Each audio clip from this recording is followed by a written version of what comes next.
Hey guys, what's going on? Today I'm making my self-harm story video. So basically just talking about how long I've been doing it, when I started, and how it's affecting me now. And how it's affecting like the people around me. So, it all I've been self-harming for about 2 years. A little over 2 years now. And as the 2 years have gone by, I can tell that my cutting or self-harm has been getting a lot worse, and I can see that just by all the different scars on my wrist and my arms. But I started when I was 14, and I was actually in a hospital, and so I saw this girl who was in the same hospital as me, and I could see that she had cuts on her wrist. I didn't want to ask her about it just because I didn't know if it'd make her uncomfortable talking about it. But I eventually asked her about it, asking what happened to your wrist.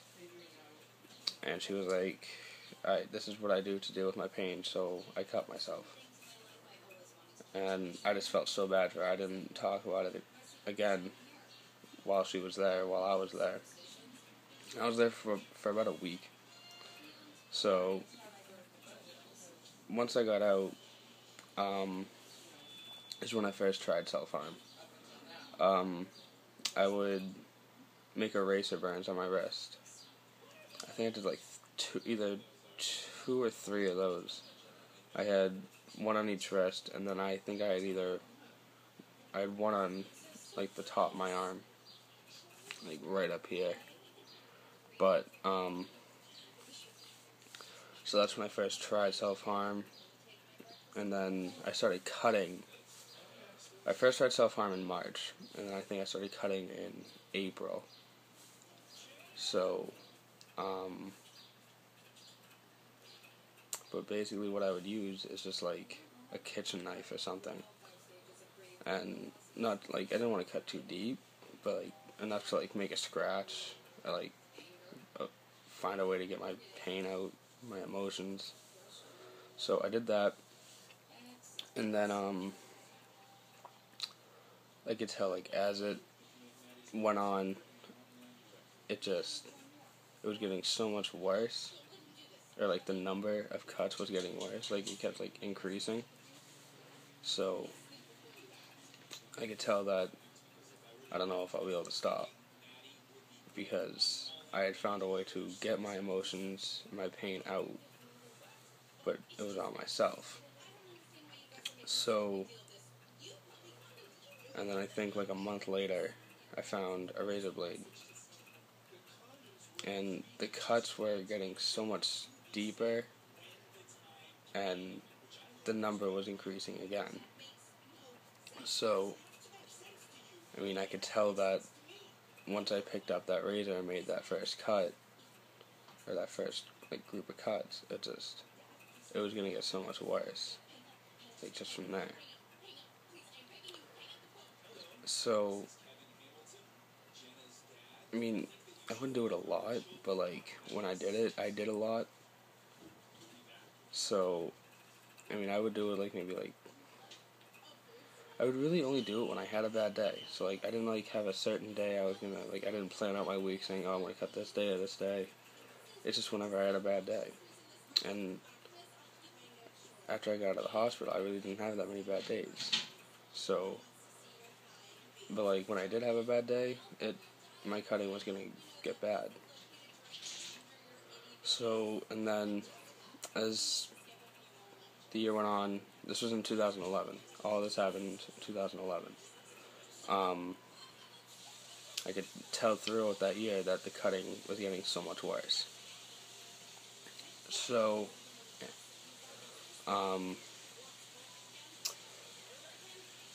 it really got bad after, it was getting a little worse after October, or in October, because October was when I first attempted suicide, and I'm actually going to make a video on that than the next couple of days. But my cutting was getting a lot worse after I attempted. But then my cutting got to how it is today after my girlfriend had committed suicide. And like, it got to where it is today by the number of cuts I would make and how deep they would be. And it's just, I didn't know how to deal with something like that because I never had to go through that. So, after that happened, the cutting was just getting so much worse. It got to where it is today. And that's deep and, like, a good number of them. But then, 2012,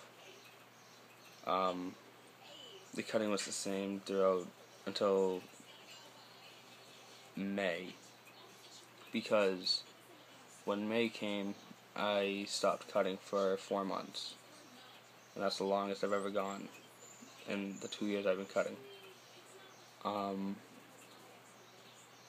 It felt good, because knowing that I was happy for 4 months of that whole 2-year period, it was a feeling I haven't felt in a while, so it made me feel good.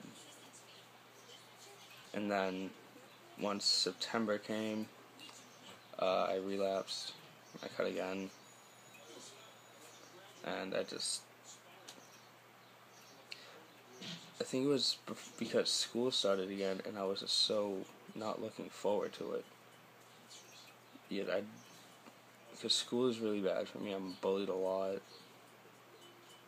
Kids just make me want to cut and like even kill myself. But I know I have to stay strong for me, my family, my followers. All of you guys are keeping me here.